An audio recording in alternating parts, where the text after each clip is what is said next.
గోధుమ పిండితో ఈ విధంగా స్నాక్స్ ట్రై చేసి మీ పిల్లలకు పెట్టండి, ఎంతో హ్యాపీగా తింటారు. ముందుగా 3 కప్పులు గోధుమ పిండి తీసుకొని అందులో తగినంత సాల్ట్, 1 స్పూన్ జీలకర్ర, 1 స్పూన్ వాము, 4 స్పూన్స్ ఆయిల్ని వేసుకొని కలుపుకోండి. పిండిని ప్రెస్ చేయగానే ఇలా ఉండయ్యేటట్టు చూసుకోండి. ఇప్పుడు ఇందులోకి తగినంత వాటర్ వేసుకుంటూ మిక్స్ చేసుకోండి. ఇప్పుడు దీన్ని 15 నిమిషాల పాటు పక్కన పెట్టుకోండి. ఇప్పుడు పావు కప్పు నెయ్యిని తీసుకొని అందులో గోధుమ పిండి యాడ్ చేసుకుంటూ స్లోగా మిక్స్ చేసుకోండి. కన్సిస్టెన్సీ అనేది క్రీమీ స్ట్రక్చర్లో ఉండేటట్టు చూసుకోండి. ఇప్పుడు 15 నిమిషాల పాటు పక్కన పెట్టుకున్న ముద్దను తీసుకొని ఈ విధంగా చిన్న చిన్న ముక్కలుగా కట్ చేసుకోండి. ఇప్పుడు ఒక్కొక్కటిగా ఈ విధంగా పిండి ఒత్తుకుంటూ చపాతీలా పల్చగా పాముకోండి.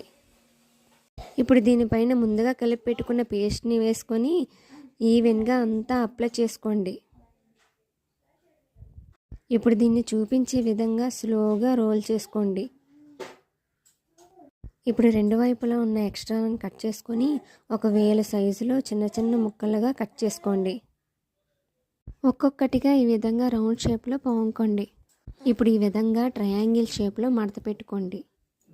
ఇప్పుడు స్టవ్ ఆన్ చేసుకొని కడాయి పెట్టుకొని తగినంత ఆయిల్ని వేసుకొని ఆయిల్ హీట్ అయ్యాక ఈ చిప్స్ని ఒక్కొక్కటిగా వేసుకొని మంట మీడియం ఫ్లేమ్లో పెట్టుకొని ఫ్రై చేసుకోండి.